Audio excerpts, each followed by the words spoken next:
básicamente, yo creo que queriéndolo sin quererlo, fueron entrando en una dinámica en la que esa prueba se convirtió en su vida. Y de hecho, al confluir los dos, claro, el podium solo tiene un único puesto. Entonces estaban condenados a luchar por ese único puesto y eso les suponía exprimirse al máximo. Porque la historia ha sido muy injusta.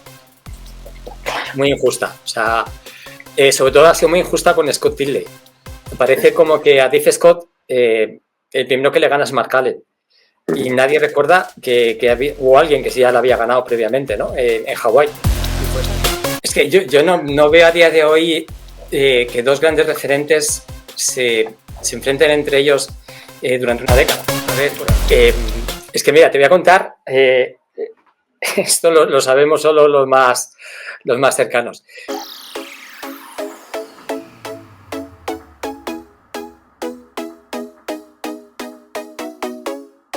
Muy buenas a todos, equipo, ¿cómo estáis? Aquí estamos un martes más. Como molan los martes, para nosotros ya son especiales. Así que, bueno, lo primero, daros las gracias a todos por la acogida de los últimos capítulos, de los martes como hoy y la de los jueves, como el que sale esta semana también los jueves, que molará mucho y seguro que os va a gustar. Por cierto, además, con mensajes como el de Pedro, por ejemplo, que nos ha dejado y que ya solo con eso nos sentimos útiles. Y además os lo leo porque nos dice... sobre la entrevista de Javi Gomendoya. Qué entrevista tan chula, me ha venido fenomenal para volver a entrenar después de una larga lesión. Cuando ocupas el hueco del deporte con otras cosas, cuesta volver a reordenar prioridades. Me falta un poco de motivación y mejor con un pequeño empujón de Javi. Así que yo creo que todos nos hemos sentido identificados a veces con eso y si desde aquí ayudamos a motivación, pues agradecidos estamos también. Hoy venimos con un episodio muy especial.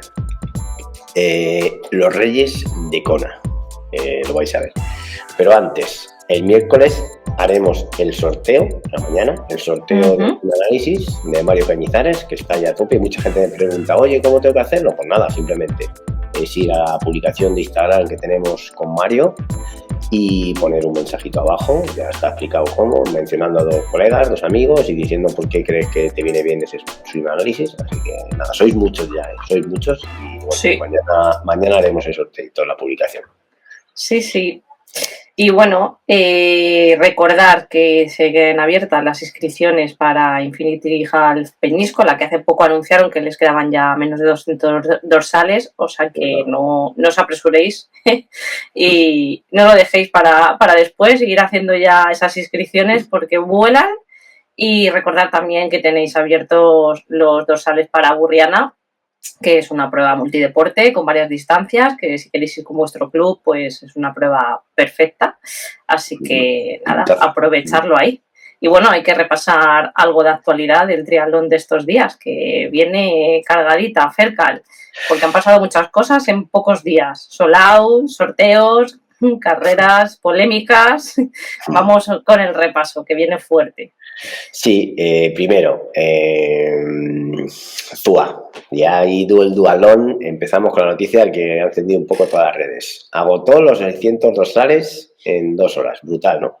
Y eso que la plataforma de ventas, que es algo ajeno a Dani, petó porque fue colapsada y demás. Y lo han gestionado como han podido y dando siempre la cara. Así que, bueno, brutal eso, ¿no? Impresionante lo que ha hecho. Y es una prueba que ya está soldado. Hay el ambiente, el recorrido, la organización, la gente repite porque sabe lo que hay, ¿no?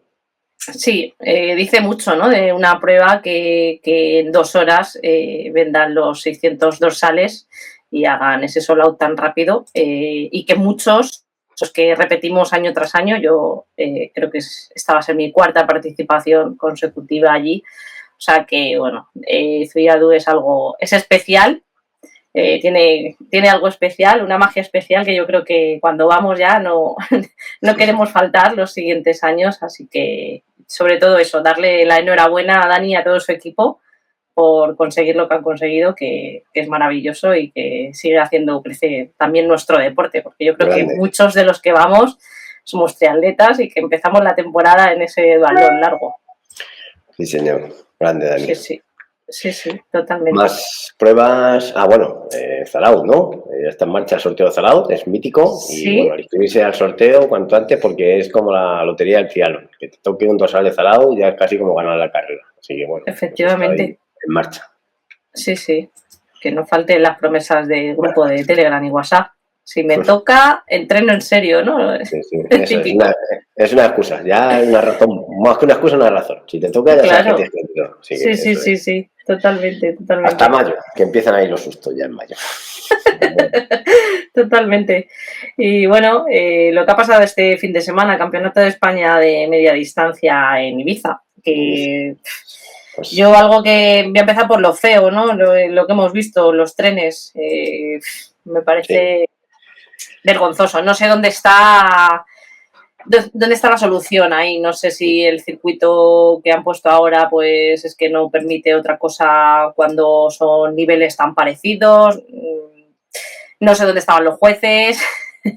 No sé, ahí la verdad que no sé dónde estaría la solución, pero desde luego que lo primero que he visto esta mañana ha sido un vídeo que colgaba Pablo, el director de Peñota, que era, pues eso, una vergüenza. Un grupo que iba detrás de Gonzalo Fuentes, que además Gonzalo sale en el vídeo diciendo, sí, sí, grábalo, grábalo. claro, claro, sí. Yo, por la sensación, un poco con gente que ha hablado, la sensación es un poco de decepción, ¿no?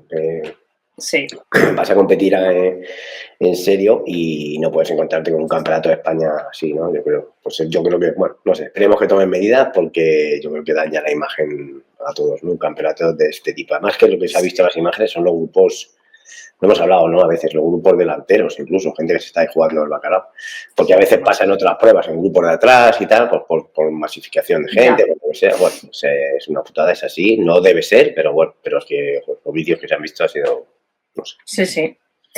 Pero bueno, hay que quedarse con lo bueno y con lo deportivo, que ha estado muy chulo, ¿no? Ha Sí, habido un podio eso es. ahí muy bonito, en Podio chulo. masculino y femenino. En chicos, en la T2 llegaba Diego Méntrida, Learrillo y Seandre, nuestro amigo Seandre también, y Sí, finalmente la victoria ha sido para Méntrida, seguido de Seandre, y de Nacho Villarruel, inagotable, incansable, un tío, macho, es el tío que más está más regular en todas las pruebas, el tío está sí. ahí dando la cara, o sea, es alucinante, de verdad. Él dirá que está satisfecho, que Sí, está contento pero no yo satisfecho, satisfecho, seguro. eso. Así que, enhorabuena a los tres y bueno, un podium más. Sí, sí, sí. Y bueno, nada, en categoría femenina, pues llegaba en cabeza a T2, Sofía Guayo, por detrás Ana Noguera y Guru Frades, que llevaba quinta. Pero Ana hizo una remontada espectacular y bueno, se llevó la victoria, seguida de Sofía y cerrando el podio Guru, que pues eso, había llegado a T2 quinta. O sea que ha hecho ahí también, Grande, para Guru. mí, mucha ilusión ver a Guru ahí en ese podio y que siga así, que la Mola siga verla viendo así mucho. de bien. Hay cosas que te dan alegría, como esa, y como ver a otra Sí, vez a Ana que vuelve a demostrar el nivelazo que tiene, y eso es. Así que nada, por Guru, sí, por sí, Ana y por todas las que han estado ahí, como siempre, peleando hasta el final. totalmente, totalmente. Y bueno, noticias que debemos apuntado fuera de España. Nos vamos al ámbito internacional. San Lailo, que ha confirmado que va al Ironman de Australia.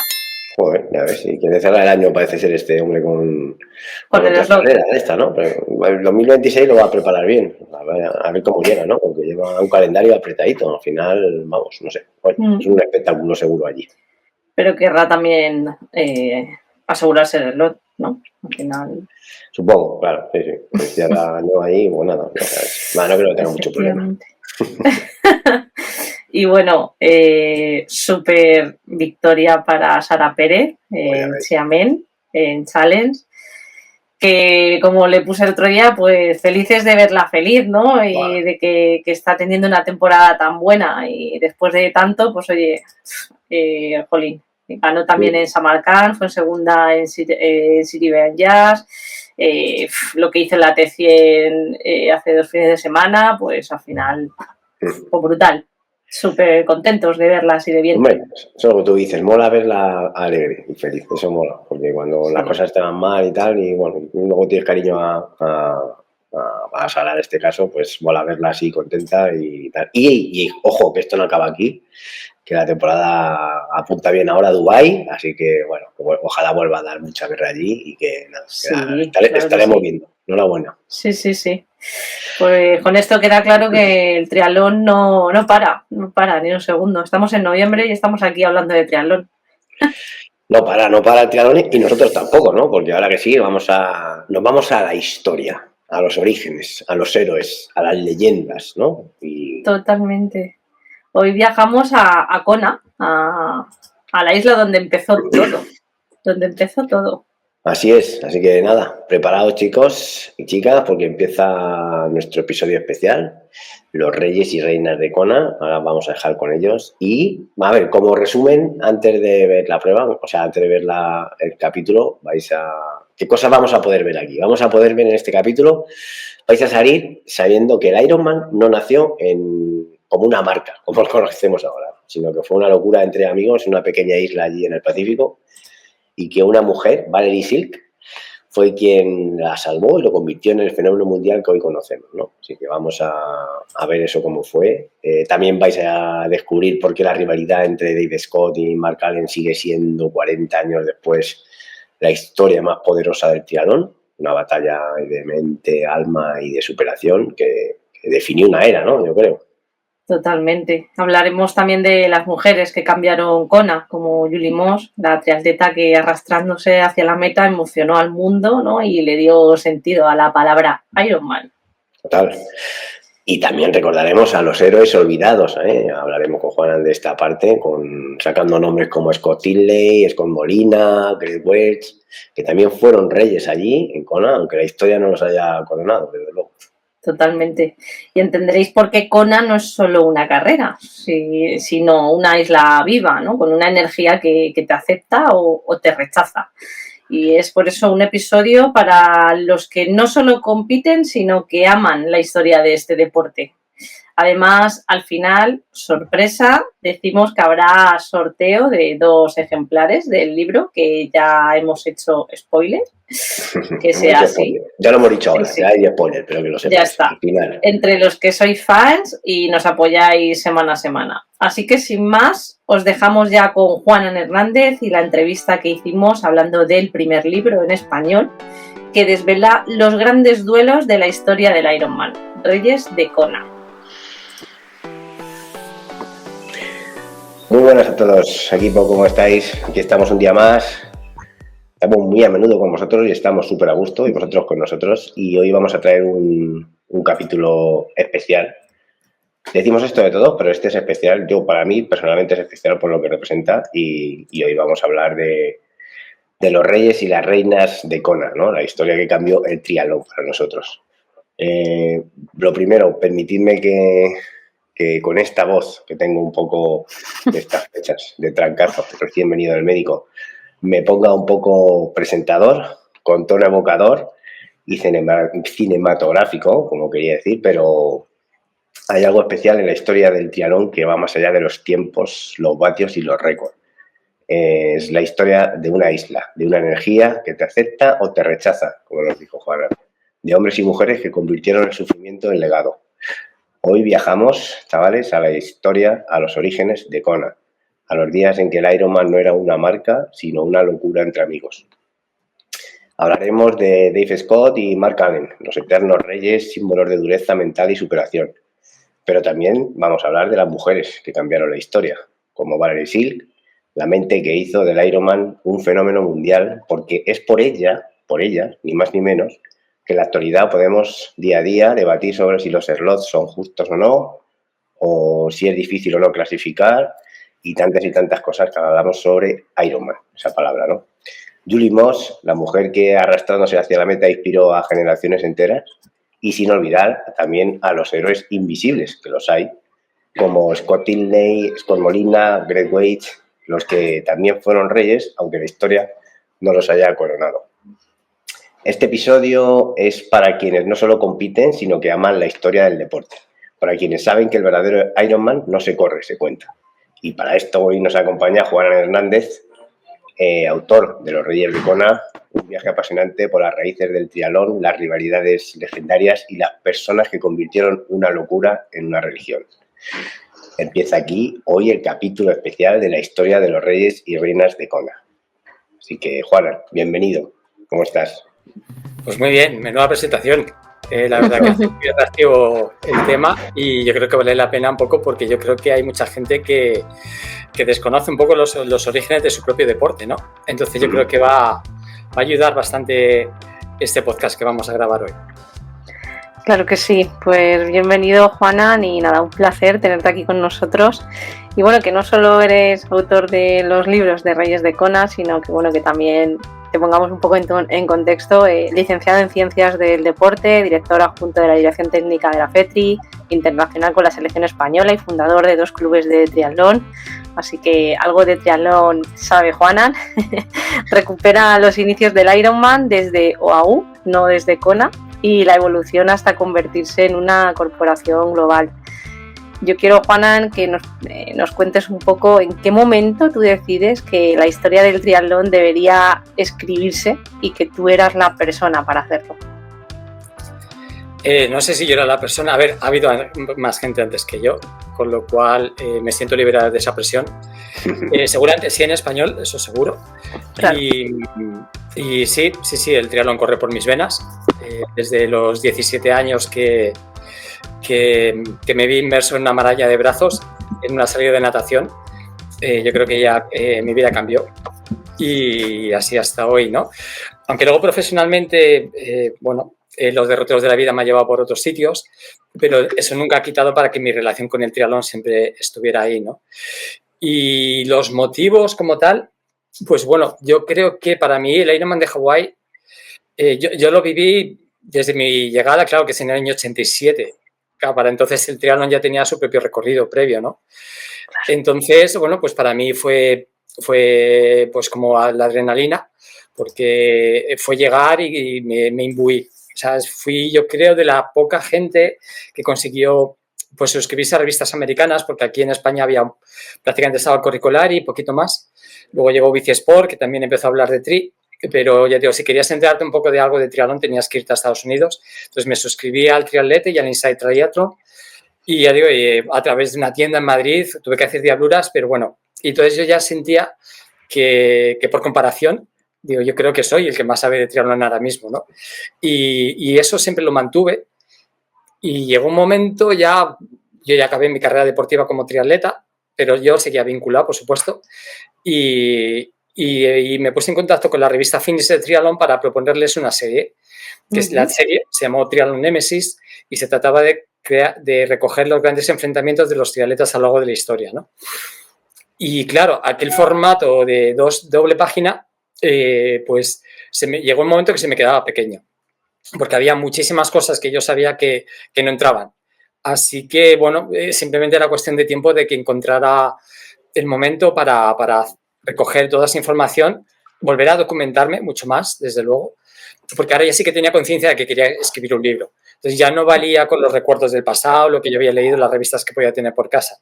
Así que hice un esfuerzo, recopilé todos los libros que se habían publicado sobre ambos, los que ellos habían escrito, y también de Scott Tilney, los suyos, y con toda esa información un poco es lo que terminé plasmando en Reyes de Kona. Entonces, bueno, es un recorrido como muy largo, es como que el libro se podía haber escrito, el origen estaba en el 87, por así decir, o bueno, en el 87 estaba la semilla, ¿no? Y ha visto la luz pues en el 2025. No está mal como recorrido. No está mal, no está mal. Ya ves. O sea, que tú empezaste a escribir en la revista artículos, ¿no? Un poco sueltos, independientes, y luego poco a poco eso se quedó corto, ¿no? Y decidiste escribir este libro. Porque a ti siempre... bueno, ahora nos contarás un poco la historia, porque al final no es solamente un libro, sino que hay un segundo, que es el que ha salido ahora, y un tercero que después, ¿no? Lo vamos adelantando ya. Pero en este primero, un poco en el que nos hemos leído nosotros y sobre el que ya te engancha, hablar de David Scott, de Mark Allen, de esa batalla, ¿no? Que luego también nos dirás de la extrapolas a lo que es la vida fuera de lo que es el triatlón, ¿no? De la gente del día a día, sacamos lecciones también de ahí, pero... ¿escribes de ellos porque a ti ya te apasionaban desde el principio, porque los veías como algo especial? O sea, ¿cuál fue la razón de escribir de ellos en ese momento y no de otros? Sí es verdad que yo he tenido mitificado el Ironman de Hawái y lo he tenido mitificado por ellos. Yo cuando llego ellas eran la referencia. Vale. Entonces yo prácticamente pues simplemente me subía a un tren que ya estaba en marcha. Pero sí, yo reconozco que para mí es la prueba la tengo mitificada, ¿no? Y de hecho cuando estuve en el 2003, yo creo, que fui acompañando a Maribel Blanco, que era mi pareja entonces, mi mujer actualmente, pues yo recuerdo que yo estaba más flipado que ella. Ella me decía, yo es que no sé qué le ves a la isla. Digo, pues ¿cómo que no? Claro, pasa, yo había visto esas imágenes 10.000 veces, ¿no? Yo el vídeo de cada año que elaboraba la NBC lo veía no sé cuántas veces, ¿no? Entonces, no sé, yo siento que la distancia, esa isla siempre me ha llamado y ellos eran los referentes, ¿cómo no iba a escribir de ellos, no? Claro. Pero también tengo claro, no son los únicos, ¿eh? Hay mucha gente que ha escrito grandes páginas del Tri en aquella carretera y, bueno, pues llegará su momento. Claro. Bueno, también, ahora lo comentamos, ¿no? Pero también en el libro hablas y queremos hablar de mucha otra gente que no son ellos dos, ¿no? Que al final son los que tenemos la imagen en la memoria, ¿no? De esa batalla y los que, bueno, por muchos, ¿no? Como tú dices, somos unos enamorados de la isla que tienen ellos culpa, pero que hay otros que han hecho ese camino previo también, así que, bueno, ahora lo comentamos. Oye, ¿tienes alguna, antes de seguir, alguna historia o alguna anécdota a la hora de documentarte o cómo fue esa parte de documentarte para hacer todo ese proceso de investigación? ¿Había poco material entonces, entrevistas, relatos o cómo descubriste todo esto? Porque me da curiosidad saber cómo te documentas para poder escribir el libro. A ver, ya digo, yo no soy el primero que ha escrito sobre los enfrentamientos de Dave Scott McCallan. Ahí está Iron War, Iron Will de Mike Plant, hablando sobre los orígenes realmente. Si nos vamos a los 70, hay un libro de Tom Knoll, uno de los 15 pioneros, de los 12 finishers de la primera edición. Además de los libros, ya digo, yo sobre todo en Internet es alucinante el volumen de información que puedes encontrar de ahí, ¿no? Y de hecho, yo recomiendo mucho, hay una página, la pasa que ahora me pillas, hace ya tiempo que, claro, todo el proceso de documentación de escritura ya empieza a quedarse un poco más lejos, pero hay una página web que crea Zagarino y en la que escribe Mark Allen y Dave Scott contando su propia versión año a año previo a la prueba del año 89, ¿no? Incluso luego la carrera del 89 está partida en 3 partes, creo recordar, y 3 partes en las que cada uno escribe la suya. Entonces, información, toda la que quieras. Lo que sí es verdad, yo creo que lo que aporta el libro, evidentemente, por supuesto, la parte de los aprendizajes, eso ningún libro actualmente lo había tratado, pero sobre todo es, yo creo, una mezcla entre respeto, admiración, un trato lo más exquisito y queriendo contarlo como si fuera una historia. No es un libro académico, no es una recogida de datos, como hay otros libros que lo han planteado en esos términos. Aquí lo que el lector siempre va a encontrar es una historia que te va a coger de la mano y, como las buenas películas, te va a soltar al final, cuando llega al final. Y mientras tanto, es que te ha cogido y no te ha soltado, ¿no? Y es un poco lo que yo he pretendido, que fuera tan absorbente que lo que te contara estuviera contado de tal manera que fuera una historia. O sea, realmente esto no es un libro de historia, es que es una historia. Es una historia. Sí, totalmente. Es una pregunta que tenía apuntada, ¿no? ¿Qué creías tú que encontrarán los lectores en Reyes de Kona? Que no hayan sentido con otro libro, pero bueno, ha quedado contestado totalmente. Y tú corroboras, ¿no, Santi? Porque me consta que tú lees mucho y de este también ha sido del tirón. Me duró muy poco. 2 tardes, un ratito y fuera. Hay un dialecto, no creo que le importe que le mencionemos, que estuvo en la Blume en su día cuando yo también estaba, que es Carlos Gil. Él me dijo que se lo leyó una tarde. Sí, claro. Igual. Fue incapaz de soltarlo. O sea, hasta que no llegó al final del libro, no paró en esa tarde. Sí, qué bueno. Hay que hacer libros más largos, como los podcasts. ¿Más largos? Los hay más cortos y más largos, y nosotros somos podcast largos, pues tenemos que hacer libros largos. No, pero es verdad que está la segunda parte y la tercera que creo que habrá y quién sabe, ¿no? Sobre otros temas. Ya nos contarás luego. Y bueno, en el primer libro dices que no se trata solo de quién gana o pierde, sino de cómo se viven los retos interiores. ¿Puedes contarnos alguna anécdota que te impresionó al revisar esos años, entre el 80 y el 87 del Ironman de Kona? A mí, sobre todo, la profundidad con la que con la que los dos viven, pero bueno, yo creo que era compartida. O sea, Scott Tilley no vivía con menos profundidad. O Scott Molina yo creo que vio las limitaciones que le suponía para él el calor y yo creo que evitó mucho al final la isla, ¿no? Pero yo creo que The Commitment, ¿no? Es esa sensación que tenían ellos de compromiso con la prueba y que no era su vida. O sea, básicamente yo creo que queriéndolo sin quererlo fueron entrando en una dinámica en la que esa prueba se convirtió en su vida. Y de hecho, al confluir los dos, claro, el podium solo tiene un único puesto. Entonces estaban condenados a luchar por ese único puesto y eso les suponía exprimirse al máximo. Anécdotas como tal, pues no recordará alguna que me parezca lo suficientemente representativa, ¿no? Como para traerla aquí. Pero ya digo, yo creo que a mí, sobre todo lo que me impresiona es cómo convierten eso en su vida, básicamente. O sea, pero además es un periodo muy largo en la vida, o sea, porque hay veces que los grandes campeones se enfrentan 2, 3, 4 veces, pero es que ellos extendieron ese enfrentamiento, con lo cual yo creo que les ha marcado para el resto de su vida, o sea, en ambos casos, ¿no? Anécdotas no sé, pero yo, bueno, no sé si se verá, los que nos vean por YouTube aquí en la mesa, lo tengo, y un lápiz que sale de ahí con subrayado. Se lo dije a Juan un poco cuando lo vi. O sea, tengo subrayado un montón de cosas que me sorprendieron. No sé si son anécdotas, ¿no? Pero te sorprende y dices, y esto como, fíjate qué curioso. Un poco por cosas que no... Bueno, a mí, yo cuando lo he leído, tengo que decir que he descubierto un montón de historias y de el origen, sobre todo, y cómo es de algo que nosotros hablamos a diario. Hawái me va a clasificar, como mola, que esto es difícil o no es difícil, pero que lleva bueno, como todo, tiene una historia hasta este punto que es chulísima para quien le guste esto, ¿no? Entonces, bueno, recomiendo que lo leáis.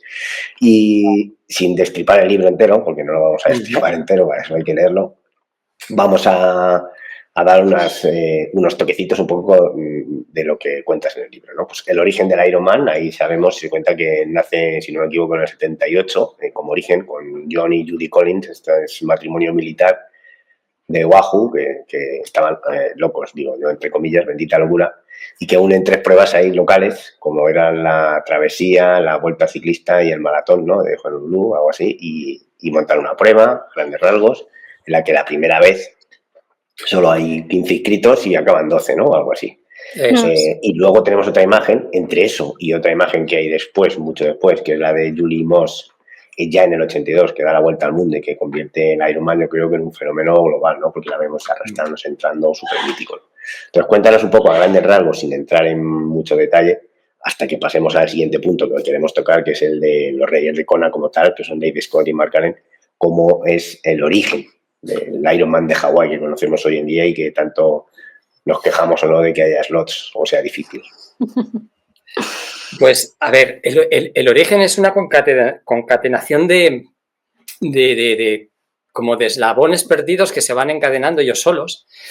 Y realmente la historia empieza en 1974 con un triatlón en Mission Bay, que es el primer triatlón, yo creo que como tal, de la era moderna.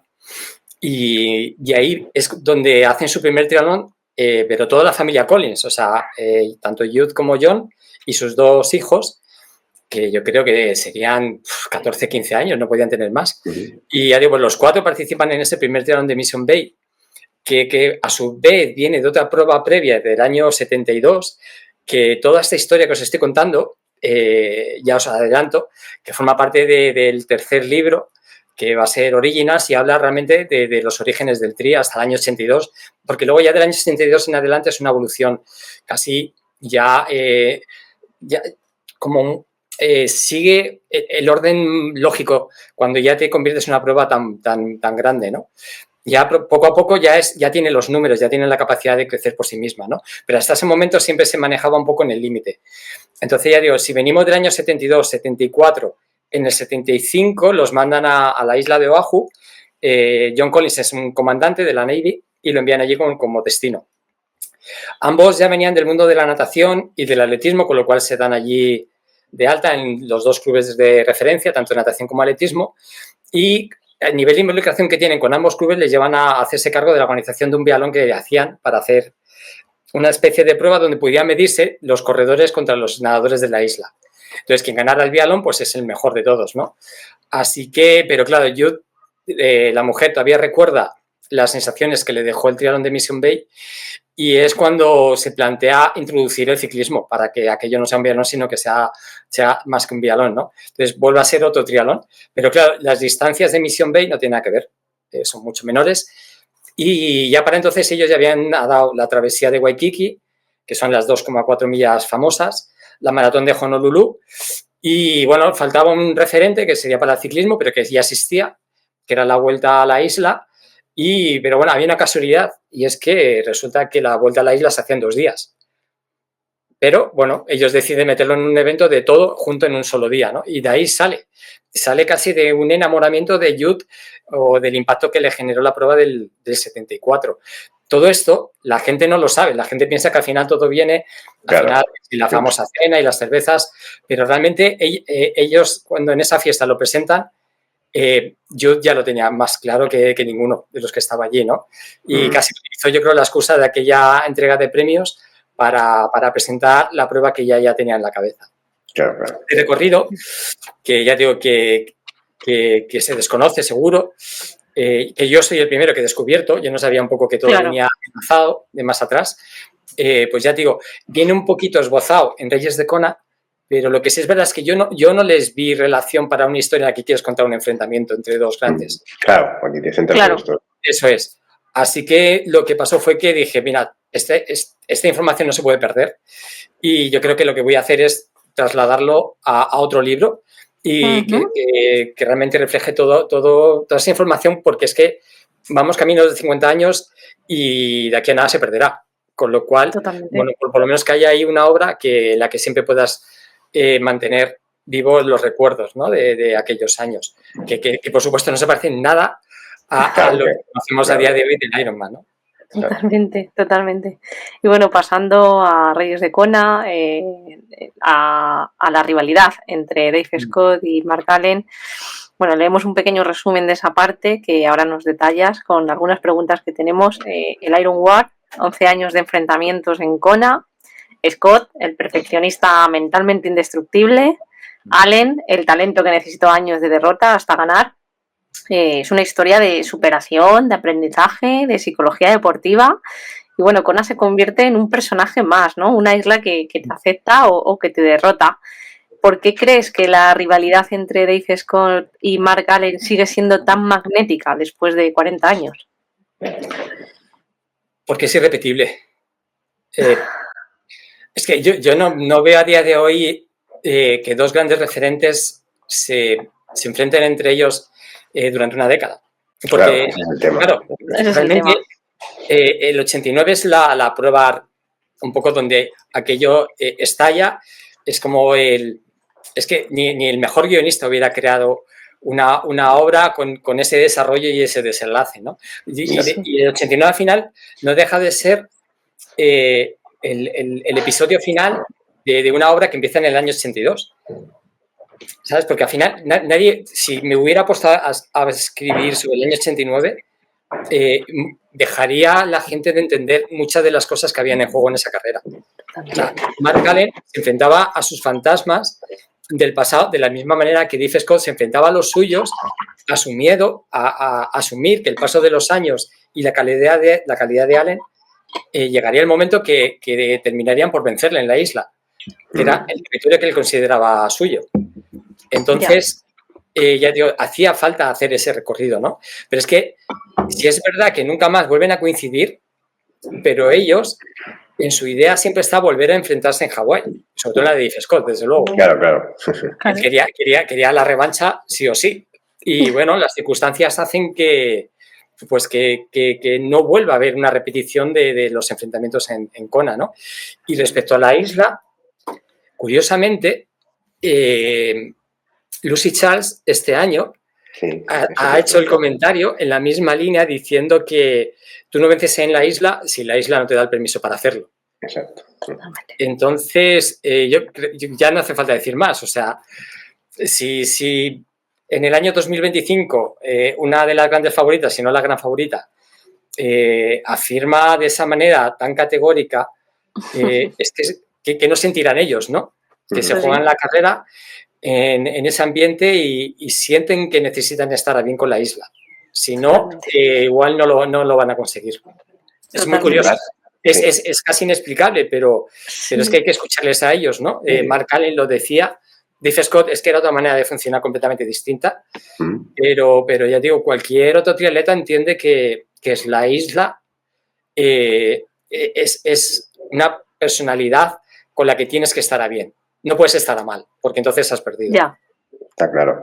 Y como tú dices, y más Lucy Chal, que ya tiene bastante experiencia en la isla, que ha estado mucho allí, que diga eso a estas alturas significa que mucha parte de razón tiene que tener. O sea, que no es un comentario hecho porque no conoces esto, sino simplemente porque lo has vivido mucho y de cerca. Y este año, bueno, la verdad es que lo que decías, Andy, ¿no? Que 11 años de esa batalla, de ese Iron War, siempre cada vez que vemos a dos personas corriendo en una maratón, al final no decimos, ya está en Iron War, otra vez ha vuelto. Bueno, al final, como tú decías, no solamente una vez, sino es toda la historia, todos los años que iban repitiendo su pelea. Ya no es codo con codo, sino es la pelea de uno contra otro, la superación, yo quiero ganar, aunque independientemente ganar en las carreras inferiores, ¿no? Como decíamos, como dices en el libro, ¿no? Se enfrentaban en otras competiciones y podía ganar, pero llegaba a la isla y todo cambiaba.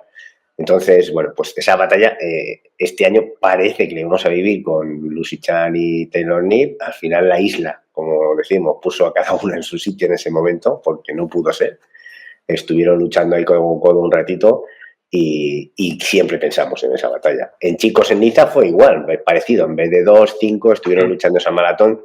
Pero claro, no es lo mismo, como decimos, que esto pase durante muchos años y que pase en Hawái a que pase allí, ¿no? Este fin de semana en Gandía hemos tenido otra igual, con Nacho Villarroel y Roger Mañá han tenido su Iron War ahí particular, se bajaron a correr, uno tirando del otro, y al final, bueno, eso ha quedado como referencia. Yo antes he dicho que Dave Scott era otro pensamiento, ¿no? Otra manera. Yo quiero que me definas con una palabra a Dave Scott y a Mark Allen. ¿Cuál sería esa palabra si tuvieras que definirlo solo con una? O dos. Sí, no. En el caso de Dave Scott lo tengo claro. Convencimiento. Vale. Él tiene el convencimiento de que, en el caso de Hawái, él es el más fuerte y no va a dejar que nadie quede por delante de él. Antes le vas a tener que matar. O sea, él estaba dispuesto a todo. Y yo creo que en el caso de Mark Allen es más como una visión holística, donde es como el asceta, ¿no? Es como si Dave Scott fuera lo físico, Mark Allen fuera lo espiritual, ¿no? Conjugaba un poco todo, conjugaba una calidad física brutal, pero para él la energía hablaba con ella prácticamente, ¿no? Era muy importante que tuviera controlada ambas facetas en la vida y por eso un poco lo de la visión holística, ¿no? Contemplaba muchos más escenarios que el estrictamente del entrenamiento y la competición. Y Dave Scott era el convencimiento puro. O sea, tenía un convencimiento que no tenía nadie y yo creo que eso es lo que marcaba la diferencia con mucho. O sea, podía enfrentarse a Scott Dilley y es que al final yo creo que los intimidaba. O sea, su presencia en Hawái, yo creo el estar junto a Dave Scott debía generar una sensación de intimidación y Dave Scott yo creo que lo utilizaba, de hecho. Claro. Esa dureza mental, ¿no? Que también que le hacía diferente su cabeza dominar durante tanto tiempo. Otra pregunta que te tenía es ¿qué aprendemos de Mark Allen sobre la resiliencia, ¿no? El arte ese de no rendirse. Está claro que la capacidad de superación y volver a intentarlo siempre. O sea, siempre vuelve a intentarlo, cambia lo que tengas que cambiar, pero vuelve. Porque si no vuelves es cuando has perdido. Esa es la verdadera derrota, ¿no? El no volver a intentarlo. Y él sí es verdad que después de lo que le pasa en el 88, él se replantea ya muy seriamente no volver. Y de hecho hay un tiempo en el que hace una renuncia interior. Acepta no volver. Mira, yo ya no tengo por qué volver a pasar por lo que estoy pasando aquí. Puedo ganar en cualquier parte del mundo. Hay muchas pruebas importantes. Y sin embargo, aquí peno. O sea, es que estoy condenado a penar y yo soy un campeón, no tengo por qué pasar por esto. Pero al final la llamada de la isla le lleva a decir, no, tienes que intentarlo. Entonces yo creo que era vuelve a intentarlo. no te rindas, ¿no? Y aprende y introduce los cambios que necesites y en ese proceso yo creo que son como las capas de la cebolla, iba quitando capa sobre capa que hasta al final descubrir que estaba en él, que lo que tenía que hacer era dejar de pensar en Dave Scott y pensar en sí mismo, porque yo creo que al final el hecho de pensar en Dave Scott era como pasarle su energía, en vez de quedarse con ella. Se dice, ¿no?, que donde pones tu atención pones tu energía. Pues si tú la ponías en tu oponente, tu energía se la estás dando a él. Así es. Y yo creo que tuvo que entender ese proceso para decir, no, si lo que tengo que hacer es fijarme en mí mismo, ya no necesito pensar nunca más en Dave Scott. Y en ese momento yo creo que la liberación es lo que le permite un poco sacar todo lo que tenía dentro, pero que lo podía haber sacado antes. Pero bueno, pues tuvo que esperar al año 89 y un poco y haber pasado por ese vía crucis personal. Pero él lo reconoce, que gracias a eso es por lo que él luego después se convierte en la misma figura dominadora que había sido Dave Scott antes, ¿no? Claro. Totalmente. Y bueno, creo que queda claro, ¿no?, que Dave y Mark simbolizan la mente y el alma del triatlón. ¿Qué crees que representaban realmente en aquellos años? ¿Una forma de competir o una forma de entender la vida? Yo creo que no distinguía la vida del triatlón. Del triatlón. Es que al final los entrenamientos que ellos hacían eran brutales. Era la época, yo creo, de cuanto más mejor. Sí. Y si podían entrenar un poco más, pensaban que eso era lo que les iba a hacer mejorar. A día de hoy es otra manera muy distinta, donde prima, no sé, el trabajo más de calidad, un enfoque muy intentando siempre meter la recuperación como parte de las curvas de una planificación. Es otro planteamiento. Pero en aquel entonces era el entrenamiento puro y duro y entonces, claro, es que era todo el día entrenando lo que se podían pegar, ¿no? Y siempre esos entrenamientos, tantas horas en solitario, son muchas horas de manera introspectiva en la que te da para pensar sobre ti, pero para pensar sobre la vida, para pensar sobre tu oponente, era completamente absorbente, que yo no digo que ahora ocurrirá lo mismo, ¿eh? O sea, un triatleta de élite, cuando busca ser el mejor del mundo y el segundo, el tercero y el top 10, me da igual, ese mismo planteamiento. Pero yo creo que también había un ámbito de descubrimiento y es que no se sabía cómo entrenarlo de mejor manera. Sí, claro, no sabía cómo reaccionarían los cuerpos, ¿no? Ante todo ahora hay mucho bagaje y muchas cosas con las que comparar. Antes no había nada para comparar, porque no se iban a comparar con un nadador o con un maratoniano. Efectivamente. Entonces, ellos mismos era un aprendizaje permanente por parte de todos, ¿no? Entonces, yo creo que toda esa mezcla de cosas es lo que hace aquello... a ver, el tiempo siempre hace que las cosas del pasado se mitifiquen, es inevitable, ¿no? Nos pasa a todos.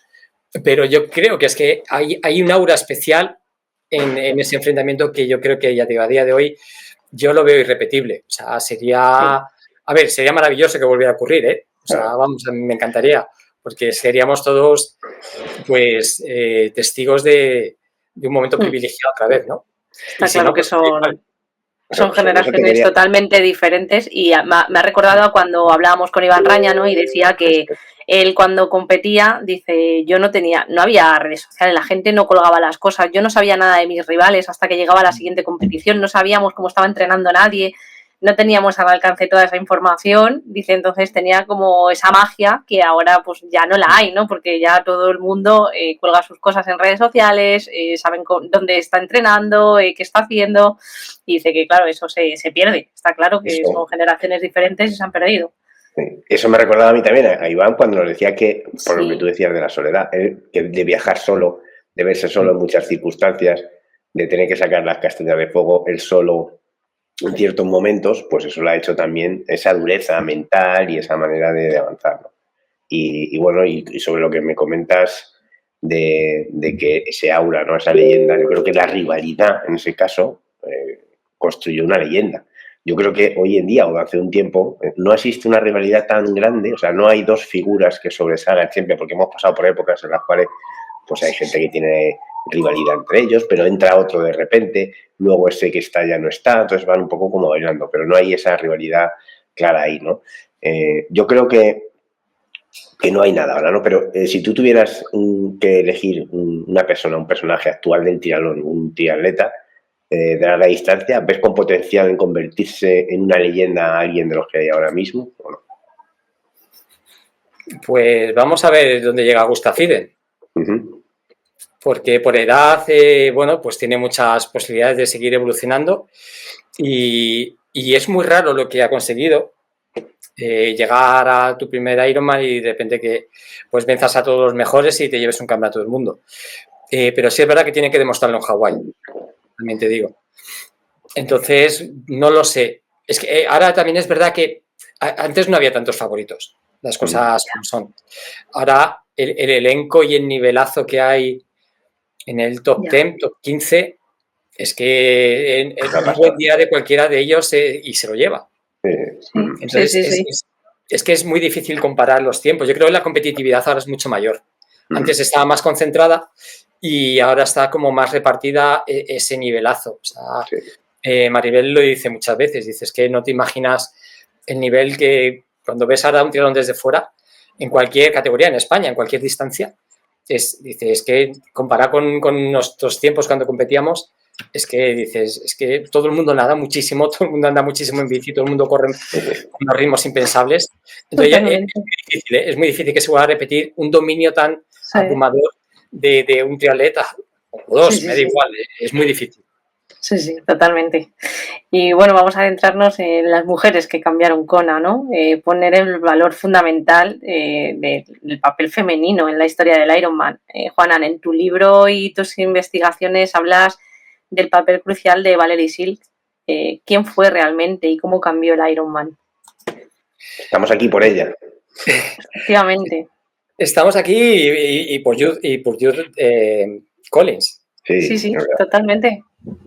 Hay que ser conscientes, ¿sabes? De un poco de esas figuras que están por detrás y claro, o sea, todo el mundo se fija al final en los focos, pero es que detrás de los focos, si no hubiera focos no habría nada. Y ya digo, y es que estamos aquí por ellas dos. Los Collins, ellos organizan los 2 primeros años, al 78 y 79, y en la prueba del 80 los Collins se tienen que ir de la isla porque reciben otro destino y tienen que buscar alguien para que se haga cargo de la carrera que ellos habían organizado esos 2 años, ¿no?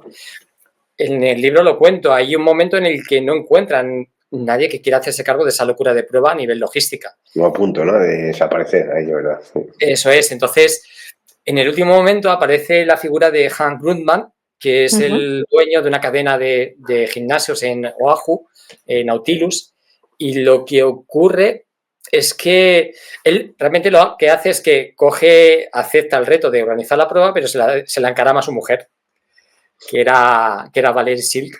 Entonces, realmente Valerie Silk es la que se hace cargo de la prueba y más que nada porque Hank Grumman lo que hace se dedica es a la gestión de sus gimnasios, ¿no?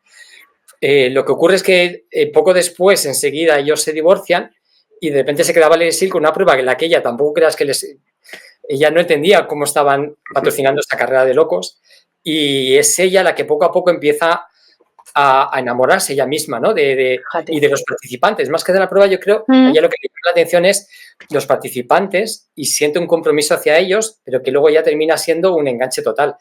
Ella es la figura que se queda en meta esperando la llegada de todos los triatletas. Cuando todo el mundo piensa en Kenneth Katz, que en Lanzarote, pues la primera en hacerlo fue la propia Valerie Silk. Ella tenía la fecha de nacimiento de todos los inscritos y mandaba por su fecha de cumpleaños una felicitación por carta. Claro, no existían los mails, no existían los WhatsApp. Bueno. Lo mismo que una felicitación navideña. O sea, para que veas un poco el nivel de atención que tenía hacia los participantes, ¿no? Y prácticamente se convierte en una madre de la prueba y de todos los triatletas que asisten a ella, ¿no? Entonces, ella lo que empieza a verle el potencial a la carrera y empieza a pensar cómo hacerla crecer. La visión de John y Jude Collins era organizarla de la manera que se pudiera y que saliera adelante y poco más, ¿no? Ella tiene una visión mucho más amplia y ve las posibilidades a la prueba y entonces va tomando una serie de decisiones claves que van a convertir una prueba de unos amigos en una corporación mundial. Así de claro. Y es con sus decisiones y sobre todo sus decisiones acertadas. Porque claro, decisiones que te pueden... A ver, ella cuando decide sacar la prueba de Oahu y llevársela a la Big Island, a Kona, a ver, es temerario. O sea, tienes la prueba que ahora mismo la gente empieza a reconocer y de repente te la llevas para empezar de cero. Claro. Y encima en un sitio completamente desolado, porque claro, Honolulu, pues al final todo verde, urbanizado, te lo vas a llevar a una isla y a la parte de la isla más desolada, ¿no? O sea, era un doble salto mortal. O sea, más épico todavía. Sí, pero claro, le podía haber salido mal y que no hubiera tenido el seguimiento que tuvo. Al revés, lo que pasó fue que eso generó todavía mayor enganche de los participantes, ¿no? Porque todavía convirtió más mítico, ¿no? Más duro, y el triatleta ponle un reto. Ponle un reto que se te tira como un toro. O sea... Yo recordando ahora, cuando estás contando, bueno, se lo lleva a... Cambia la fecha también. Bueno, esta mujer yo creo que fue clave para la profesionalización, ¿no? Y la expansión de la prueba. Como decíamos, traslada de Oahu a Kona, cambia la fecha a octubre, porque esto era en febrero, me parece. Eso es. Y esa fecha, pues me parece, bueno, también porque en Europa la gente no estaba todavía preparada, ¿no? Y a final de temporada era a lo mejor el mejor momento para que la gente lo hiciera. Y bueno. Imagínate entrenar en Alemania en enero. O sea, preparando unas distancias de Ironman en enero en Alemania. O sea, imposible. Nada, imposible. O sea, se lo lleva a octubre, se lo lleva a Hawái, a Kona, perdón. En esa fecha también los vientos y demás son un poco más apretados, ya sabemos cómo es la isla. También aquí hay un mito, ¿no? Que a mí siempre me llamó la atención esto y no sabía por qué, lo de la primera o el segundo fin de semana de octubre, por la luna, que si el viento o no, esto lo miraban también, es súper chulo también tener ese dato, ¿no? Que antes lo hacían pues, precisamente por eso, ¿no? Porque por la luna llena el tiempo iba a ser mejor. Y es curioso porque hay un dato que yo cuando estuve el otro día preparando la entrevista miré cómo era la luna los últimos años allí en Hawái, y es verdad que el año 23, si no recuerdo mal, que fue un año de viento más tranquilo y demás, era luna llena, lo que tenía que ser antes de luna llena, y otros años que ha habido más movimiento en cuanto a aire, el mar estaba un poco más revuelto, coincidía con que la luna estaba de otra parte. Entonces, bueno, tiene su mística también, ¿no? Va por ahí, no tiene nada que ver. Y luego esta mujer, hablando de Valaisil, también ya crea el sistema de clasificación, que no exactamente conocemos ahora, pero ya crea un sistema de clasificación que antes no había, ¿no? Y que introduce premios en metálico y la marca Ironman, como tal, la conocemos hoy en día, si es así, ¿no? Lo de la luna podría ser una cuestión de las mareas y es más... En este caso voy a quitarle la mística, porque realmente el motivo de la luna, de que coincida con la luna... A ver, desde el primer año que se hace, en el 78, los participantes se dan 24 horas para cubrir las distancias que se habían propuesto. Entonces, claro, todos, hasta el primero, llega ya en la noche. Entonces van corriendo por Honolulu con las luces de las farolas. Claro, en el momento que tú te vas a Hawái, allí ni farolas, olvídate. Entonces, dando por hecho que los últimos, bueno, no los últimos, o sea, es que gran parte de los participantes van a terminar llegando a meta de noche. Entonces, la decisión de hacerlo con luna llena es porque eso les va a aportar la luminosidad suficiente como para transitar por la Queen Cay completamente ya en horas nocturnas. Entonces, ya digo, siento quitar la mística, pero fue algo más práctico y bueno, haya quedado. Y lo que se verá, claro, habrá años que coincida justo con... Hay veces que es un poquito antes, un poquito después. No he mirado, claro, a nivel estadístico sería chulo ver cómo influye en el tema de los vientos, ¿no? Claro, eso es lo que decía. Yo miré que normalmente decían siempre el segundo fin de semana, y es verdad que siempre se ha ido hasta el 10, 12 de octubre. Hubo un año que fue el 20 y pico de octubre, pero fue así un poco con el lío de los 2 mundiales, 2 fechas, etcétera. Pero siempre ha sido la segunda, que en teoría era el fin de semana previo, o no sé si es previo o posterior, a la primera luna llena de octubre. Algo así.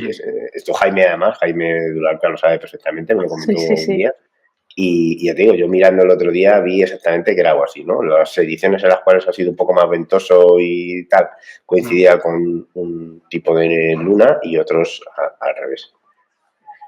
Y digo, pues nada, esa mística, bueno, que sea mística, pero que es mítico. Es interesante conocerlo, sí. Y bueno, podríamos decir que sin Valerie el Ironman no habría sobrevivido, ¿no? Ni estaríamos aquí hablando de esto. Yo creo que no. Yo creo que no. Totalmente, ¿no? Hank Grumman, sí, él coge un poco, acepta que la prueba no se pierda, pero él en ningún momento se involucra. O sea, realmente es que todo el trabajo lo deja en manos de Valerie y es ella la que a partir de ese momento se vuelca y termina trabajando desde su apartamento y lo convierte en su oficina y el resto del año vive por y para la prueba. O sea, realmente todos los ingresos de los que vive provienen de la prueba, ¿no? Poco a poco empieza a conseguir también algo de patrocinio, ya con la llegada de la televisión aquello cambia. Y hay un momento cumbre, que es el 85, que los triatletas ya le exigen premios en metálico, que antes hasta ese momento no lo sabía. Claro. Y ahí es un momento delicado, porque le plantean un ultimátum. O introduces premios en metálico, porque la prueba ya está generando ingresos, o no venimos. Y hay un plantón. De hecho, ni Mark Allen ni Dave Scott están en la salida. Y eso obliga al final a Valerie Silva a tomar la decisión de o pongo dinero o voy a terminar convirtiendo esta prueba en la prueba de las vacaciones de muchos triatletas. Pero no donde van a estar los mejores triatletas. Claro, totalmente. Entonces, ahí sí es que no quiero adelantarlo. No. Ahí se ve el dinero para los primeros premios en metálico en Hawái. Sí. Lo va a poner una persona aparte. Ajá. ¿Vale? Y ahí lo dejo. Una persona que no tiene con el triatlón, ¿no? Una persona... Es que él no quiso. Él puso el dinero para que hubiera premios en metálico en el año 86, pero puso unas condiciones, ¿no? Vale. Una, que fuera dedicada exclusivamente a premios en metálico, ¿sí? Y dos, que no se conociera su nombre. Vale. Sí. Y esto lo vamos a descubrir ¿en dónde lo descubrimos? En Originals. En el tercer libro. Originals hace referencia el título al origen y al originales, que eran los primeros participantes. Vale. Porque vamos a ver unos participantes, claro, o sea, comparado con lo que hay ahora, van a resultar muy llamativos, ¿no? Y me gustaba un poco jugar, ya digo, originales yo creo que hace muy bien referencia tanto al origen como a aquellos primeros participantes, ¿no? Hay anécdotas, ahí sí que hay anécdotas para disfrutar, vamos, todo el libro. Como estoy seguro que tenemos algunos amigos oyentes que son muy listos y que estos tal, invitamos a que lo pongan en los comentarios si lo saben o si lo han averiguado o si lo pueden investigar antes de que salga. A ver si alguien es capaz. Se puede investigar y si no, que tiren de ella y igual le sale. Eso es, pues ahí ponen el nombre de esta persona que puso la primera pasta para que Ironman siguiera funcionando dando premios en metálico. Y me gusta lo que dice, de que hubo un plantón y le funcionó, porque nosotros podemos hacer otro plantón Ironman para decir, oye, baja los precios o sube los slots o algo así. Imagínate, si hacemos un plantón todos los que hacemos Ironman, yo creo que no nos iba a hacer tanto caso, pero bueno, que en su día sí se hizo, ¿no? A ver, en aquel entonces se tuvieron que poner de acuerdo muy pocos. Es que ahora teníamos que poner de acuerdo a nivel mundial muchísimos atletas, miles. No es tan fácil. No es tan fácil. Tenemos que hacer campaña cerca. Un crowdfunding, pero de energía, en vez de dinero, de energía para hacer un plantón todos. Esto no puede seguir subiendo esto. No apuntarnos a ningún Ironman y no hacer como pasa ahora, que es sold out. En cuanto que sale una prueba en Europa, un 73, dura menos que un caramelo en la puerta de un colegio. Sí. Nos quejamos de precios y el otro día buscando pruebas digo, si están todas en sold out. Sí. Pero en horas, o sea, hay veces que en horas tienes cientos, miles de inscripciones que desaparecen. Que estamos en octubre y te cuesta encontrar en Europa en 2026 pruebas, pero bueno, sí. Es porque nos gusta vivir esta experiencia que es así de Ironman, la verdad que está súper bien organizada y bueno, tiene su cosa, ¿no? Que nos gusta a todos. Mira, y bueno, sigo... Sí. Como sé que os gusta el tema de las anécdotas, respecto al tema de las inscripciones que estamos hablando, el coste, la primera inscripción, que fue de $5, John Collins devolvió 2, porque cuando llegó el momento de ver los costes que le había supuesto la carrera, vio que le sobraba dinero y la entrega de premios le devolvió $2 a cada uno de los participantes. Anda. Ojo, que sería una buena, que Ironman diga, oye, me devuelvo. He visto que me ha salido mejor de lo que esperaba y vamos a devolver un poquito. Yo me voy a devolver, 10 euros a cada uno. Yo no pierdo la esperanza porque también Ironman Y su CEO en este caso ha recapacitado de lo que es la isla Hawái, Kona, y ha vuelto a llevar el mundial allí. Así que yo creo que puede recapacitar y decir, pues nada, como me da por lo que pagáis para un dorsal, me da para cubrir gastos, os puedo devolver un poquito también. Así que, Aquí se lo dejamos. Ahí se lo dejamos, por si nos escuchan. vamos con las mujeres. Sigo con las mujeres, ¿no? Julie Moss, esa imagen icónica del 82. ¿Por qué fue tan poderosa ella? A ver, es drama puro. Porque, a ver, ir ganando una carrera y que te queden 500 metros, 400, 300 y que no seas capaz de llegar en pie. O sea, es que era literalmente el nivel de extenuación máximo, ¿no? A ver, un poco lo hemos visto este año, ¿no? Wow. Con Taylor Knibb ahí. Con Taylor Knibb. Yo creo que si queremos hacernos una idea un poco de cómo tuvo que ser aquellos metros finales de Julie, con ver las imágenes de cómo atraviesa el avituallamiento este año y cómo es que hace 40, 50 metros, no hace más y ya no puede más. Pues yo creo que es un poco, pasa que, claro. Si lo hubiera pillado a la misma distancia que Julie Moss, hubiera llegado a gatas, que es lo que pasó. Pero esos 3 kilómetros eran un imposible, ¿no? Y Julie Moss, es que era la noche, era el drama. Yo creo que el drama pues es un éxito asegurado, ¿no? Esas imágenes es que son muy fáciles de convertirlas de viralizar hoy en día, diríamos, ¿no? Claro. Lo que ha pasado con Taylor Knibb ha sido de las imágenes que más se han visto, más que a la pobre Noruega, no pobre, sino la gran Noruega, ¿no? Claro. Esta chica sí, que hizo un carrerón, que entró y tal, pero casi se ha visto más a Taylor Knibb en el suelo, casi se ha visto más a Lucy Chal como su marido la cogía en brazos cuando se retiraba. Y por suerte o por desgracia, al final estas cosas son las que dan visibilidad a ciertos eventos, ¿no? Y en su caso, aquel año fue esto igual, ¿no? Que al final salió, fue mucha repercusión ver entrar a esta mujer como entró y bueno, eso ayudó a que la prueba siguiera abriendo un poco más horizontes, ¿no? Yo creo que es como una muestra de que todo el ser humano reconoce cuando la generosidad en el esfuerzo de alguien le lleva a superar sus límites y ir más allá, y eso yo creo que nos llega a todos, ¿no? Y por eso enseguida son imágenes que son magnéticas. No puedes dejar de verlas, o sea, y las puedes volver a repetir y las sigues mirando con la misma sensación de congoja, ¿no? Entonces yo creo que ya digo, Julie Moss, en esas horas de la noche, ahí está el equipo que la está grabando, hay una discusión que por detrás de Meta, en la que está Valerie Silk, la están forzando por una situación que se dio esa misma carrera y de repente el productor que estaba a cargo del equipo de la ABC es consciente que esas imágenes iba a tener el impacto que luego tuvo, ¿no? Él sí que era consciente. Valerie Silk estaba impactada, pero el otro sí que lo tenía clarísimo. Dice, con esto nos vamos a ir a la luna a todos, ¿no? Era otra visión. Así pasó, porque el triatlón ya no eran cientos y ya se convirtió en algo de miles, ¿no? Ya ves. ¿Quién no quería? Todo el mundo quería estar allí, ¿no? Está claro. Ahí, cuando estaba contando esto, y además lo estoy hablando con un amigo, el por qué, ¿no? Es lo de viralizar esto más, o por qué nos impactan más esas imágenes o nos sorprenden más que alguien ganando como gana. Yo creo que en el fondo es porque nos identificamos más con ese sufrimiento que podemos pasar cualquiera a vernos campeones. O sea, yo no me imagino ganando Kona, pero sí me imagino sufriendo lo que sufrió Taylor Knibb o lo que sufrió Lucy Chal. Y entonces eso engancha, o sea, me refiero, te identificas y eso hace que, bueno, pues que sea algo especial. Yo creo que esa es la razón por la cual también muchas veces esas cosas se viralizan.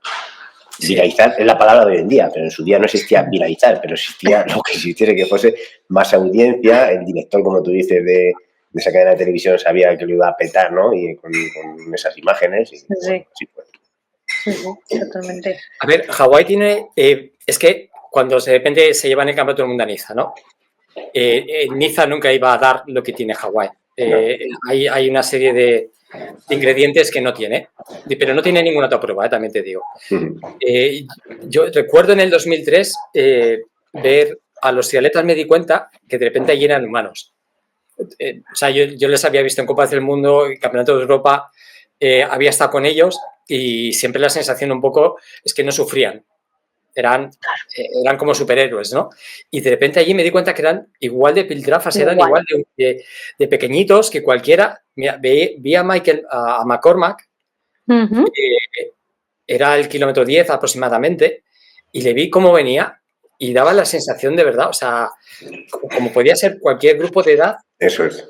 Que está moviendo su cuerpo al ritmo que puede y que no puede más y sigue tirando de fuerza de voluntad para avanzar un metro más y dices, y este es uno de los mejores del mundo. Sí, exacto. Entonces, ya te digo, Hawaii Kona tiene la capacidad de exprimir al triatleta como ninguna otra prueba. Sí. Y luego además ellos también en esa carrera se exigen más que ninguna.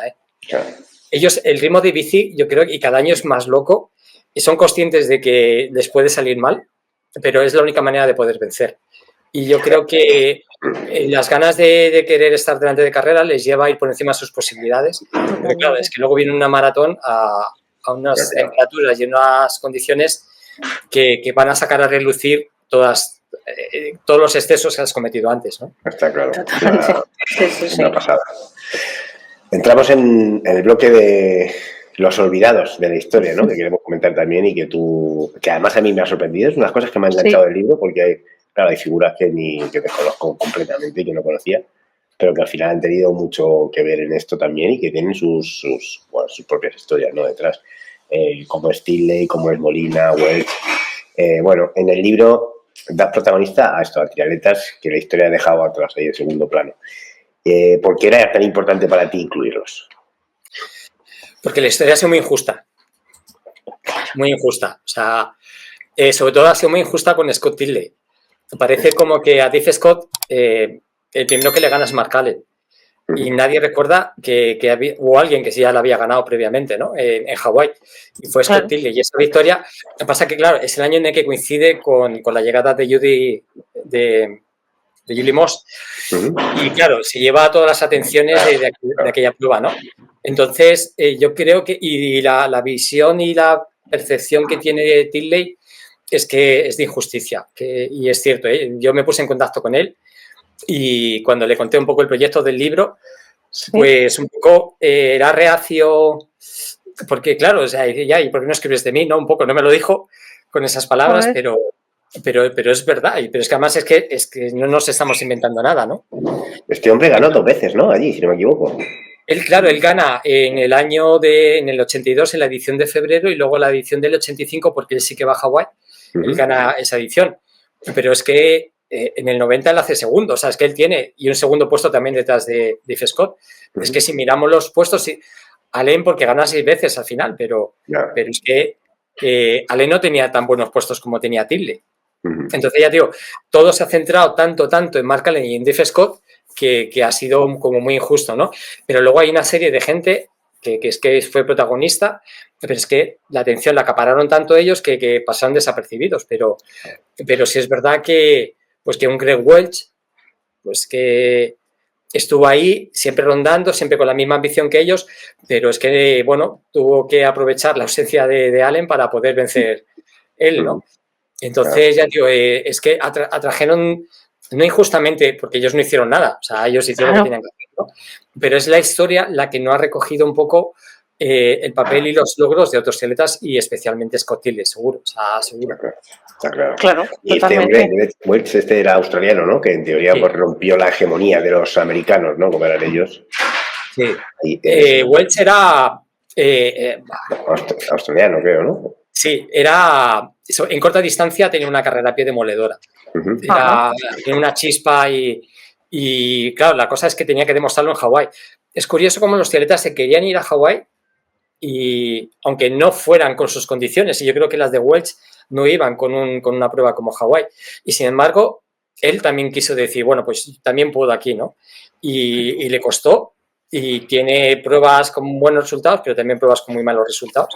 Y de hecho, a ver, Welch es el que queda justo detrás de Dave Scott en el año 89, queda tercero. Sí, sí, Entonces, un podio. ya le tienes ahí, ¿no? Queda un campeón del mundo de corta distancia. En las pruebas de Copa del Mundo en distancia olímpica, ya digo, era imbatible. Entonces, pero aún así, él quería estar en Hawái, porque Hawái yo creo que era el gran referente para todos, ¿no? Claro. Y incluso aunque tu cuerpo no fuera el más adecuado, aún así ellos iban allí. Mike Pigg le pasaba un poco lo mismo, ¿no? Era más de corta y aún así pues hizo el esfuerzo de querer sobresalir en Hawái, pero no consiguió lo que consiguió Welch. Oye, y Scott Molina, que es otro de los grandes, ¿no?, que comentas, ¿por qué su figura fue tan infravalorada? Porque Molina él vio desde el primer momento que Hawái se le quedaba grande, pero sobre todo por la temperatura, no por la distancia. Vale. Yo creo que era un tío además de los que entrenaba más volumen, que era lo que le gustaba. Y, a ver, él era nadador y corredor, primero nadador, luego corredor, y era el típico corredor que de 150 semanales no bajaba. Claro. O sea, y hablamos de los 70, porque él hace su primer Hawái en el 80 o el 81, y ya digo, él viene de esos volúmenes de entrenamiento, pero él explota en su primera aparición en la isla, claro. Y yo creo que se da cuenta que el calor le mata. Pero lo que hablamos, ¿no? Él domina en corta distancia en las series americanas profesionales, pero él sabe que le falta Hawái. Yeah. Y al final decide volver en el 88 y bueno, se lleva a Hawái, que es una especie de carambola, pero se lo lleva. Ahí está, claro. Efectivamente, sí. Y bueno, cuéntanos un poco, ¿tú crees que Kona sigue teniendo el mismo misticismo que en los años 80, 90 o se ha perdido algo con la era moderna del deporte? Pues yo creo que se ha perdido porque nadie se lo ha contado. Y sí, porque al final las figuras un poco, pues eso, ya han ido cambiando, ya son otras caras, otros nombres, otras generaciones. Entonces yo creo que sí, aquello se quedó para los que lo vivieron. Y bueno, Reyes de Kona un poco, pues ayuda un poco a volver a revivir y poner en valor y sentirte como que tu origen viene de ahí, ¿no? No existe el triatlón de ahora porque sí, existe porque hubo una evolución y hubo unos triatletas y una gente como Valerie Sil que le convirtieron en lo que era una carrera entre amigos que podía haber desaparecido igual que nació desaparecer, y sin embargo, pues ahí sigue la bola rodando, ¿no? Y lo que le queda.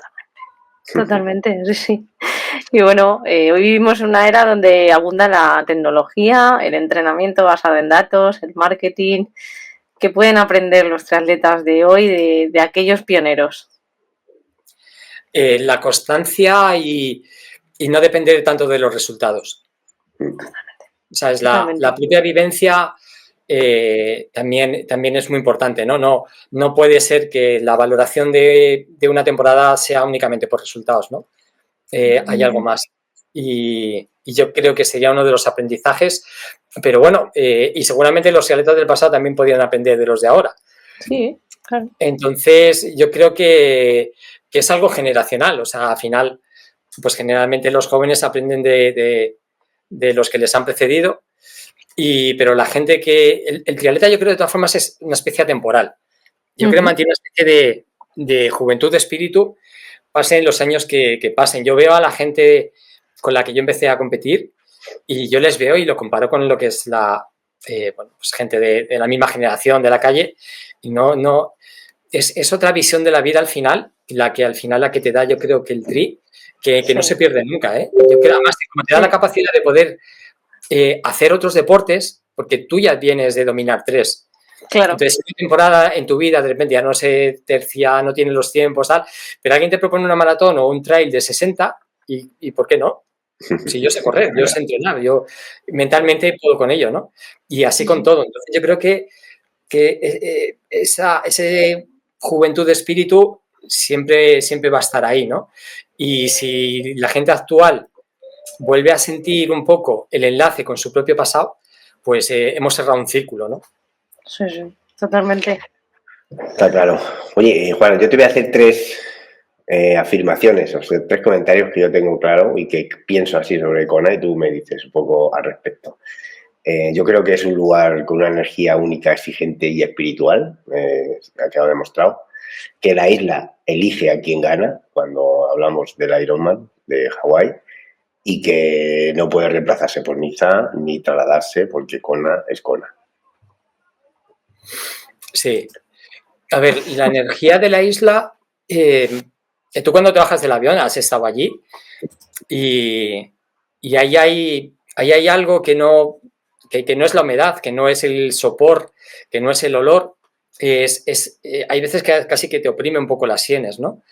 Hay como mucha densidad. Yo creo que la palabra es densidad, ¿no? Densidad energética. Pero que tampoco, yo creo que lo quieres relacionar con cualquier cosa menos con que igual esa energía viene de algo menos mesurable, ¿no? Hombre, ahí están los volcanes, ¿no? Al final, esos volcanes influyen. Sí. O sea, estamos entre dos volcanes prácticamente, ¿no? Como el que dices. Sí, ¿no? Y luego, a ver, ha habido años que ha habido veces que la carrera se temía por si se podía tener lugar porque estaban en erupción en la zona del Parque Nacional de los Volcanes, estaban en erupción. Entonces, no, es una isla viva. Sobre eso, yo en el 22, cuando volvimos, bueno, los grupos estos de WhatsApp que Ferdi monta y que vamos montando cuando se hace cada vez un mundial, pues estamos todos en contacto, ¿no? Para organizar el viaje, etcétera. Y entonces cuando volvimos, todos de Hawái en el 22, a la semana fue, a los 5 días de haber llegado a España, después de estar 2 días viajando como siempre, allí reventó un volcán, empezó a echar, como es habitual, ¿no? Muchas veces, y entre todos hablábamos, joder, o sea, no nos ha pillado allí de casualidad. Si eso llega a pasar, entiendo que posiblemente la prueba no se hubiera podido hacer, no por un riesgo vital en cuanto a que iba a caernos encima, sino pues a nivel respiratorio, que la isla se nota mucho, ¿no? Y salieron todos los telediarios y si miráis un poco, es lo que decían en el grupo, no, si esto pasa todos los años pasa esto, ¿no? Que al final siempre hay, o unas inundaciones, entre comillas, o lluvias muy fuertes algunos días previos, o que el volcán se queja, ¿no? Y es verdad, pues eso pasa y pasó, ¿eh? A ver, es que mira, te voy a contar, esto lo sabemos solo los más cercanos. Yo en el año 2003, los días antes de la carrera, me fui a subir el Mauna Loa. Y por la mañana, antes de salir en el coche para allá, porque tienes que dejar el coche a 1800 de altura y lo demás ya es pateo, lo que pasó fue que en la barra de noticias de la CNN que estaba puesta en la habitación, pues ponía que el Mauna Loa, fíjate, o sea, la CNN y de repente pone el Mauna Loa como que entra en erupción, pero que eran los volcanes de abajo, no era el Mauna Loa como tal, ¿no? Y bueno, yo aún así dije, es que no me lo creo. O sea, no me lo creo. No va a ser el Mauna Loa que yo voy a subir. No sé por qué yo estaba empeñado, yo quería subir arriba, ¿no? Entonces, ya digo, es que es recurrente porque es que la isla está viva. No es una isla que tuvo su proceso de creación y ya ha acabado y se ha quedado como se ha quedado. No, la isla sigue creciendo en tamaño por la actividad volcánica que sigue presente. Claro. Por eso esa energía sale de algún sitio, esa energía genera algo y eso está claro, eso está allí, o sea, lo sientes. Y como tú decías, ya no es el calor y la humedad que sientes también, ¿no? Cuando llegas allí, sino que hay algo más, sí. Tiene que ir por ahí. Y bueno, Juana, respecto a los 2 libros que ya he publicado, ¿qué diferencias hay entre el primer y el segundo tomo? Así, a grandes rasgos. Pues a ver, los que hayáis leído el primero habéis visto que tiene un ritmo. Un ritmo como es continuamente, siempre pasan cosas. Y es verdad, porque es que siempre estaban pasando cosas, ¿no? Hay una evolución muy rápida del deporte. Entonces, yo quise transmitir un poco ese ritmo tan vivo, ¿no? Que se estaba dando. Y sin embargo, en la segunda parte hay un quiebro y ya profundizo un poco más en el acercamiento hacia Mark Allen y Dave Scott, ¿no? Ahí ya sí que ya se centra más en ellos toda la historia y ya no hace falta que presente mucho más a los demás participantes, a la isla, a la carrera, ya están todos presentados. Y es su momento, ¿no? Y yo creo que es otro ritmo, ya la gente ya no me ha dicho, me lo he leído una tarde, no, nadie. Pero yo creo porque también te pide saborearlo un poco. Es profundizar, ese ir profundizando en ambos te deja con las ganas de no me quiero perder este detalle, ¿no? O lo que voy sintiendo según lo voy leyendo. Entonces, hay dos ritmos completamente de lectura distinta está hecho así a posta. Y yo personalmente, cuando la gente me ha preguntado, no sé si me lo vais a preguntar, pero bueno, me adelanto si acaso, a mí me gusta más la segunda parte, con diferencia. Porque, bueno, ¿sabes? Se vuelve como más interior todo, ¿no? Y no sé, la manera de sentirlo de repente cambia y ya no... Es que no sé, no sé expresarlo, pero yo sé que tienen dos ritmos, pero vamos, no solo porque yo lo sienta así, es que la gente también me lo ha retransmitido. Qué bueno, qué bueno. Oye, y tienes en marcha ya en la cabeza, no sé si ahora nos cuentas, el tercer libro del que hablabas antes, sobre los orígenes y los años menos conocidos, los primeros años del Ironman. Cuéntanos un poquito, si puedes, sobre este también.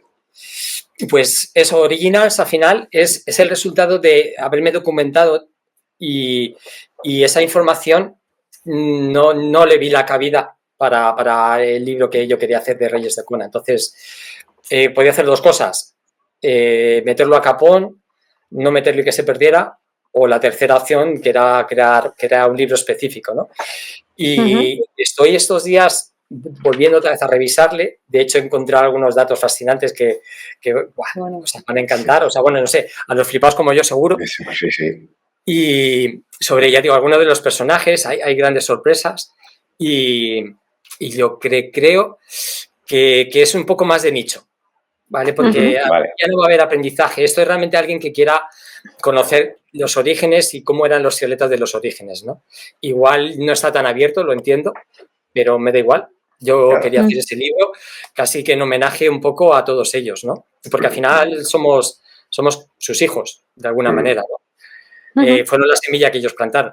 Entonces yo creo que es mi homenaje, el reconocimiento y para que no se pierda, ¿no? Todas esas historias que hubo en su momento. Entonces, bueno, ya digo, ese es Originals y yo creo que en 2-3 semanas lo podremos publicar. ¿Ah, sí? Sí. Y luego, por hacer, ese sí que, pero vamos, lo tengo en la cabeza, por supuesto. Igual que hay un Reyes de Kona, tiene que haber un Reinas de Kona. O sea, no tengo ninguna duda. Que no, vamos, igual de apasionante o más, porque ya hay cosas que voy recopilando. Y claro, el enfrentamiento entre Erin Baker y Paula Neal Fraser durante aquellos años se merece un Reinas de Kona, o sea, seguro. Totalmente. Oye, sobre esto, ahora se me ocurre, yo entiendo, o puede ser que al principio, cuando empezaste a escribir el primer libro, no fuera fácil a lo mejor acceder a ciertas personas o a ciertos medios, a ciertos puntos de información para documentarte. Ahora, imagínate, Reinas de Kona, teniendo ya como base el de Reyes de Kona, entiendo que puede abrir más puertas, ¿no? O puede servir como de presentación para decir, mira, quiero hacer algo parecido a esto que hice y que está aquí ya y que ha nacido, pero para vosotras. Puede ser, ¿no? Yo pienso que sí. A ver, tampoco he tenido muchos problemas, porque Mark Allen enseguida se ofreció para ayudarme, Scott Tilley también, y Dave Scott no, pero bueno, ya sabemos que Dave Scott, a raíz de la operación del año pasado, pues está fuera del circuito público, entonces no fue posible. Pero sí es verdad que yo cuando escribí para la revista Finisher, Dave Scott sí que me atendió en su momento. Bien. Y ya digo, yo creo que no va a haber problema. También en su día, cuando escribí sobre Paula y Newby Fraser en la revista, yo lo hice a través de Scott Molina. Y Scott Molina, que es el marido de Erin Baker, también fue todo muy fácil a través suyo. A ver, pero aún así yo también pienso que va a ser. Y luego Reyes de Kona, también estamos trabajando ya en la traducción porque queremos salir al mercado americano para estas Navidades. Entonces, claro, yo creo que eso va a ayudar mucho más, claro, porque Kings of Kona, pues claro, yo creo que va a ayudar a que en el momento en el que pues trate de ponerme en contacto con ambas, pues bueno, ellas también pues quieran ser protagonistas, ¿no? De una nueva edición de Tierra Totalmente. Oye, buen punto el que ahí. O sea, yo creo que es un regalazo, para todos los que somos frikis, que nos regalen o que nosotros regalemos amigos y tal. Si tenéis algún regalo que hacer, pues hacer un tipo. Un libro siempre es bueno y más si es de lo que nos gusta. Así que, buena idea. Regalos para hacer en Navidad para la tiraleta flipados y no flipados, y este va a estar ahí, seguro. Cerca mi cumple es el 18 de noviembre, ¿vale? No, hemos dicho para Navidades. Hemos dicho para Navidades. Bueno, tú ya te has leído el primero y tienes el segundo para verte, así que no te quejes. Sí. Pues esperemos que para entonces ya tengamos Orígenes y ese regalo me lo apunto yo. Vale, estupendo. Ya sacamos, Sandra, ¿ves? A mí no hay cosa mejor que me puedan regalar que libros, siempre. Sí, o sea que genial. Y otra de las preguntas que yo tenía por aquí apuntada es ¿qué es lo que más te enorgullece de haber escrito este libro, estos 2 libros, más allá de las ventas o de los rankings? Satisfacción. Qué bueno. Es como una sensación de paz interior, ¿no? De algo que siempre has tenido dentro, que has querido y que nunca encontrabas el momento, ¿no? O bueno, por supuesto dudas, ¿no? De que vayas a ser capaz de cómo voy a hacer yo un libro, ¿no? Es mi primer libro. Entonces, toda esa lucha interna, en el momento que ya lo plasmas y sobre todo, es verdad que cuando luego la gente te dice, tío, pues la verdad es que es un libro que engancha, que gusta, a partir de ese momento ya dije, a mí ya me vale. Me siento en paz. A ver, yo tengo una visión, este es un proyecto a largo plazo que lo voy a ir haciendo crecer, pero el primer paso está, la primera fase la tengo como, la palabra no es superada, o sea, ya está, lo he conseguido, ¿no? Es como te planteas hacer un Ironman y lo terminas. Claro. Y encima lo terminas bien. ¿Qué sientes? ¿Orgullo? No sé, yo satisfacción. ¿No? Te has planteado un objetivo tan importante en tu vida que el hecho de conseguirlo, a mí lo que me ha aportado es una paz interior inmensa. Qué bueno. Yo te quería preguntar, a la colación de lo que te ha preguntado Sandri, es, bueno, tú eres atleta, como hemos dicho, eres escritor, porque escribes estos libros, y a nivel personal, ¿qué es lo que más te ha aportado? ¿No? Antes lo comparabas con un Ironman, la preparación, etcétera. Al final te has documentado mucho más de lo que estabas, has dedicado muchas horas, seguro, a escribir, a que le has quitado tiempo a la vida, ¿no? Es lo que hacemos cuando entrenamos un Ironman, le quitas tiempo a otras cosas de la vida. Pues esto ha sido igual, ¿no? Ha sido un poco esa parte que has dedicado a ello. A nivel personal, ¿qué es lo que te ha aportado? Pues, o sea, son tantas cosas, de verdad son muchas, y claro, son como totalmente personales, entonces sí es verdad que yo siento que se lo he quitado pues, a la familia, a mi parte personal. A día de hoy, si me pierdo un entreno porque no quiero soltar el ordenador, porque estoy tan metido en ese momento, digo, mira, hoy no se entrena, hoy avanzo en el libro hasta lo que haga falta. Que no sabría decirte. Yo no sé. Tantas cosas al final forma parte de tu día a día, ¿no? Ha formado parte bueno, pues hay una parte fundamental hasta que acabas ese libro, lo ves cómo sale, cómo nace, cómo se vende y demás. Pues lo que te quedas con la incertidumbre, yo creo que en el momento que tú lo publicas es el momento que dan la salida al Ironman. No sabes qué va a pasar.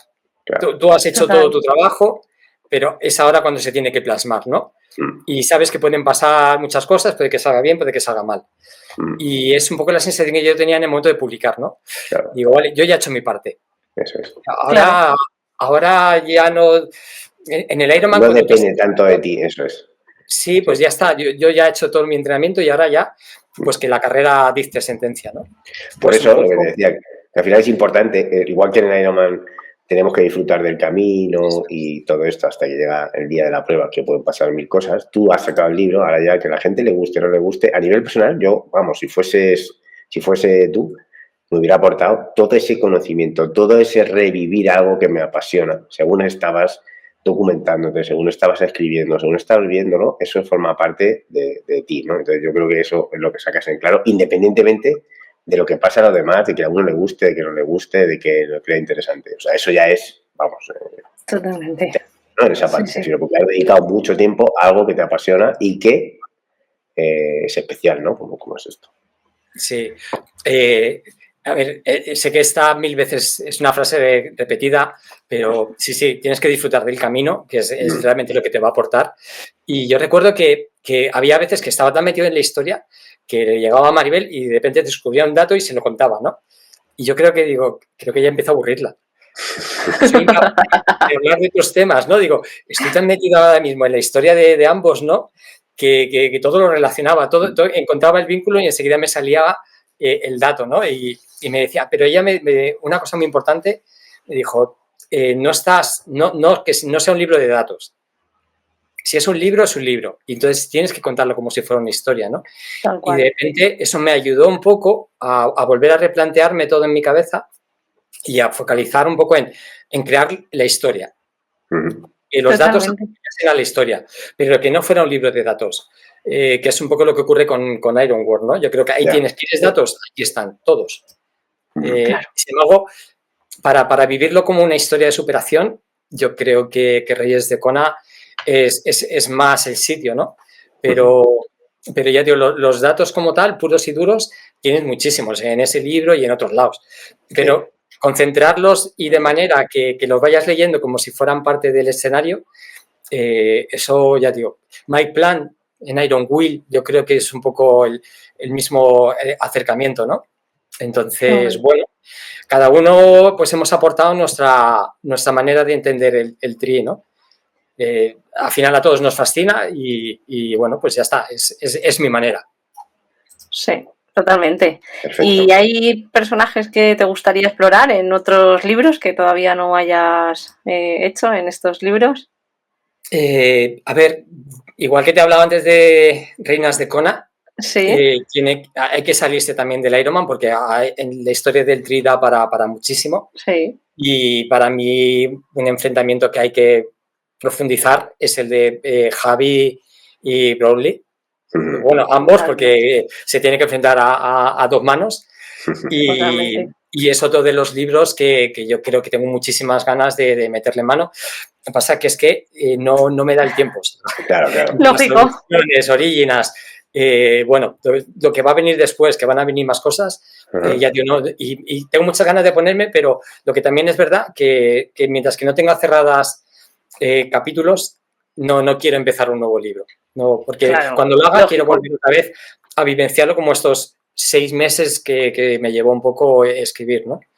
Así que ya digo, cuando sea el momento y me pondré en contacto con ellos y que me digan todo lo que me tengan que contar y hablaré con sus familias, con sus amigos, con todos los que pueda, para que el resultado sea el más rico posible, ¿no? Porque lo que no voy a hacer va a ser un libro a medias. O sea, no son libros de compromiso. Ya. Qué bueno. Ganas de que lleguen todos esos si hace falta. Sí. Y si alguien, ¿qué te gustaría?